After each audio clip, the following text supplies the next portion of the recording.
दोस्तों, आज हम एसएससी सीएचएसएल का 9 मार्च की फर्स्ट शिफ्ट के टॉप 25 प्रश्न जो पूछे गए आपके उन प्रश्नों का एनालिसिस करने वाले हैं। अतः दोस्तों क्लास में लास्ट तक जुड़े रहें। हम इस क्लास में आपको सभी प्रश्नों को एक्स्ट्रा फैक्ट के साथ बताएंगे, जिससे कि दोस्तों आपके आने वाली शिफ्ट के लिए काफ़ी हेल्पफुल होने वाली है। अतः दोस्तों क्लास को पूरा देखते रहें। पहला प्रश्न पूछा गया था आपका, क्षोभ मंडल की औसत ऊंचाई क्या है? तो दोस्तों इसका राइट आंसर हो जाएगा आपका 14 किलोमीटर। तो जो क्षोभमंडल होता है, क्षोभमंडल पृथ्वी की सतह के सबसे निकट होता है। इसकी मोटाई की बात करें दोस्तों, ये 7 से लेकर 20 किलोमीटर तक होती है और इसमें जल वाष्प, बादल और धूल सम्मिलित होते हैं। दोस्तों आपकी शिफ्ट में पूछा गया क्षोभमंडल, तो आगे की शिफ्ट में आपसे पूछा जा सकता है समताप मंडल क्या होता है। तो दोस्तों हम सभी परतों को बारी बारी से जान लेते हैं। तो दोस्तों समताप मंडल जो होता है यह दूसरी परत होती है और पृथ्वी की सतह से लगभग 50 किलोमीटर ऊपर समाप्त हो जाती है। तो दोस्तों आपका ओजोन होता है वो ओजोन समताप मंडल में प्रचुर मात्रा में उपस्थित होता है। समताप मंडल के ऊपर के क्षेत्र को मध्य मंडल कहा जाता है। तो दोस्तों आपसे मध्य मंडल के बारे में पूछा जा सकता है। और दोस्तों यह 50 किलोमीटर से लेकर के 85 किलोमीटर की ऊंचाई तक फैला होता है। दोस्तों तापमंडल की बात करें तो तापमंडल जो होता है आपका लगभग 90 किलोमीटर से 500 किलोमीटर तक फैला हुआ है। इस परत में वायु घनत्व बहुत कम होता है। वायुमंडल की बात करें दोस्तों, वायुमंडल सबसे ऊंची परत होती है और यह लगभग 500 किलोमीटर से ऊपर होता है और इसमें हाइड्रोजन और हीलियम के कण होते हैं। तो दोस्तों आपको सारी परतें देख के जानी है, क्योंकि आपसे किसी परत से प्रश्न पूछा जा सकता है। एक प्रश्न पूछा गया था दोस्तों आपसे, राष्ट्रपति शासन कौन से आर्टिकल में होता है? तो दोस्तों भारत के संविधान का आर्टिकल 356 केंद्र की संघीय सरकार को राज्य में संवैधानिक तंत्र की विफलता या संविधान के स्पष्ट उल्लंघन की दशा में उस राज्य का राज्यपाल सरकार को बर्खास्त कर उस राज्य में राष्ट्रपति शासन लागू करने का अधिकार देता है। यानी दोस्तों जो राज्यपाल होता है, राज्यपाल की ही सिफारिश पर राष्ट्रपति उस राज्य में राष्ट्रपति शासन लगा सकता है आर्टिकल 356 के तहत। दोस्तों अगला प्रश्न पूछा गया था आपका हिस्ट्री से, रजिया सुल्तान दिल्ली की सुल्तान कब बनी थी? तो दोस्तों 1236 से लेकर के 1240 तक ये दिल्ली की सुल्तान रही थी।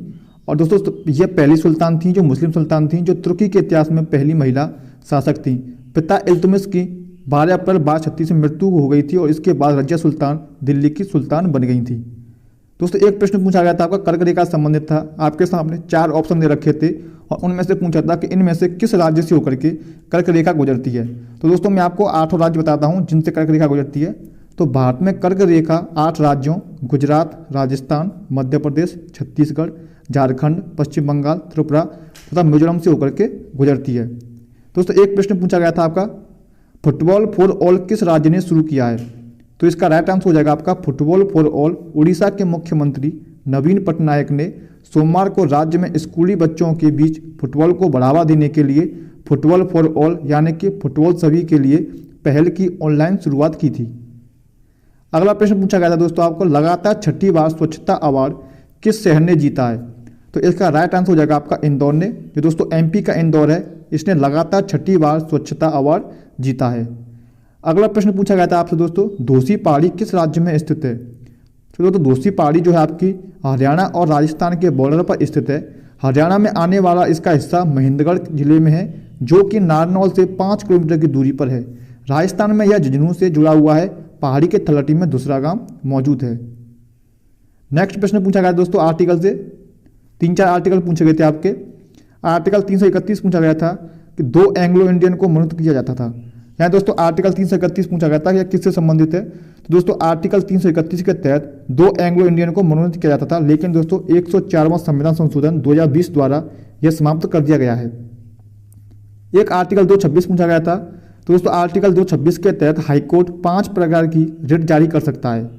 आर्टिकल 332 की बात करें दोस्तों, तो आर्टिकल 332 के तहत संवैधानिक उपचारों का अधिकार कहा गया है। और दोस्तों बाबा बीरा अम्बेडकर ने इसे संविधान की आत्मा भी कहा था, यह भी आपको पता होना चाहिए। अगला प्रश्न पूछा गया था आपका, करंट अफेयर का था, महिला फुटबॉल 2023 की मेजबानी कौन सा देश करेगा? तो इसका राइट आंसर हो जाएगा आपका ऑस्ट्रेलिया एंड न्यूजीलैंड। दोस्तों ऑस्ट्रेलिया और न्यूजीलैंड 2 देश ऐसे हैं जो महिला फुटबॉल 2023 की मेजबानी करने वाले हैं। एक प्रश्न पूछा गया था आपका, न्यूट्रॉन की खोज किसने की है? तो दोस्तों न्यूट्रॉन की खोज ब्रिटिश भौतिक वैज्ञानिक जेम्स चैडविक ने 1931 में की थी। न्यूट्रॉन एक आवेश रहित मूलभूत कण है जो परमाणु के नाभिक में प्रोटॉन के साथ पाए जाते हैं। इसे एन से दर्शाया जाता है। दोस्तों आपसे यही पूछा जा सकता है कि इलेक्ट्रॉन की खोज किसने की थी? तो दोस्तों इसकी खोज की थी आपकी थॉमसन ने। यह भी दोस्तों आपके शिफ्ट में पूछा जा सकता है। और दोस्तों आपसे पूछा जा सकता है प्रोटॉन की खोज किसने की थी। तो दोस्तों प्रोटॉन की खोज किसने की थी, जिसका नाम रदरफोर्ड हो जाएगा। यह भी आपको याद रखना है। तो दोस्तों अगला प्रश्न देखते हैं। अगला प्रश्न क्या था, यूएसए ओपन एकल 2022 का खिताब किसने जीता है। तो दोस्तों आपसे 2022 का पूछा गया है, यूएस ओपन एकल 2022 का खिताब किसने जीता। तो दोस्तों 19 साल के कार्लोस अल्काराज जो हैं, जो यूएस ओपन में इतिहास रचते हुए खिताब अपने नाम कर लिया है। फाइनल में कार्लोस ने नॉर्वे के 23 वर्षीय कैस्पर रूड को हराकर यूएस ओपन का खिताब अपने नाम करने में हासिल किया है। अगला प्रश्न है आपका, पश्चिम बंगाल का वर्तमान गवर्नर कौन है। तो दोस्तों पश्चिम बंगाल के वर्तमान गवर्नर हैं आपके सीवी आनंद बोस। ये दोस्तों आपके पश्चिम बंगाल के वर्तमान गवर्नर बन चुके हैं। अगला प्रश्न पूछा गया था आपका, मोढेरा सोलर गांव किस राज्य में स्थित है। तो दोस्तों गुजरात के मेहसाणा जिले का मोढेरा आज भारत का पहला सोलर ऊर्जा संचालित गांव घोषित किया जाएगा। दोस्तों ये प्रधानमंत्री नरेंद्र मोदी आज इसकी घोषणा करने वाले हैं। ये गांव शुद्ध अच्छ ऊर्जा से अपनी बिजली की हर जरूरत को पूरा करने वाला देश का पहला गांव होगा। मोढेरा पूरी दुनिया में अपने सूर्य मंदिर के लिए मशहूर है। दोस्तों आपसे पूछा गया था मोढेरा जो सोलर गांव है ये किस राज्य में स्थित है। तो दोस्तों ये गुजरात में स्थित है, ये आपको याद रखना है। अगला प्रश्न पूछा गया था आपका, शेर ए बिहार किसको कहते हैं। तो दोस्तों शेर ए बिहार कहा जाता है आपके राम लखन सिंह यादव को। राम लखन सिंह यादव को शेर ए बिहार के नाम से जाना जाता है। अगला प्रश्न पूछा गया था आपका, कनाडा के संविधान से भारत में क्या लिया गया है। तो दोस्तों इसका राइट आंसर हो जाएगा आपका अवशिष्ट अधिकारों का विचार। दोस्तों आपकी शिफ्ट में इससे संबंधित और भी प्रश्न पूछे सकते हैं। तो दोस्तों भारतीय संविधान के जितने भी सूत्र हैं जो आपके राज्यों से देशों से पूछे गए हैं, हमने उन सभी की लिस्ट आपके लिए दे दी है। आप इस लिस्ट को जरूर देख के जाएं। दोस्तों अगर हम बात करें रूस की, तो दोस्तों रूस से लिया गया आपका मौलिक कर्तव्य। मौलिक कर्तव्य आपका रूस से लिया गया है। इसके साथ ही दोस्तों प्रस्तावना में सामाजिक, आर्थिक और राजनीतिक न्याय का विचार भी लिया गया है। जापान की बात करें दोस्तों, जापान से आपका कानून द्वारा स्थापित प्रक्रिया ली गई है। जर्मनी की बात करें दोस्तों, संघ द्वारा प्राप्त की जाने वाली आपातकालीन शक्तियां, आपातकाल के दौरान मौलिक अधिकारों का निलंबन, यह आपका जर्मनी से लिया गया है।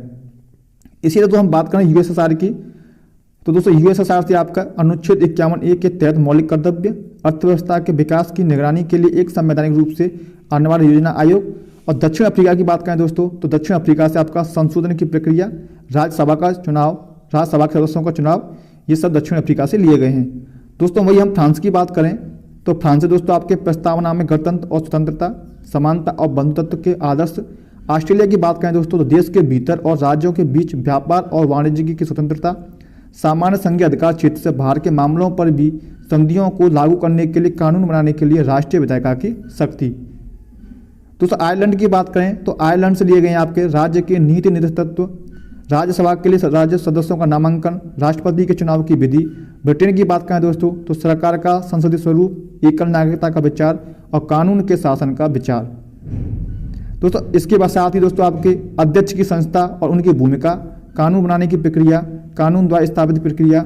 अमेरिका की बात करें दोस्तों, तो प्रस्तावना, मौलिक अधिकार, सरकार की संघीय संरचना, निर्वाचक मंडल और न्यायपालिका की स्वतंत्रता, सरकार की 3 शाखाओं के बीच शक्ति का पृथक्करण, न्यायिक समीक्षा, सशस्त्र बलों के सर्वोच्च कमांडर के रूप में राष्ट्रपति, कानून के तहत समान सुरक्षा। तो इसके साथ ही दोस्तों आपका जो मोस्ट इंपोर्टेंट होने वाला है वो है आपका भारत सरकार अधिनियम 1935। तो इसके तहत संघीय योजना, आपातकालीन प्रावधान, लोक सेवा आयोग, राज्यपाल का कार्यकालय, न्यायतंत्र और प्रशासनिक विवरण। दोस्तों ये सभी आपके लिए काफ़ी इंपोर्टेंट होने वाले हैं। दोस्तों हमने आपके लिए सारे जितने प्रश्न पूछे गए थे वो आपको कंप्लीट करा दिए हैं। अगर आपका इस चैप्टर में पेपर हुआ था और कोई प्रश्न छूटा हुआ है तो आप दोस्तों उसके कमेंट बॉक्स में जरूर बताएं। तो दोस्तों मिलते हैं अगली क्लास में अगले चैप्टर के साथ। तब तक के लिए धन्यवाद।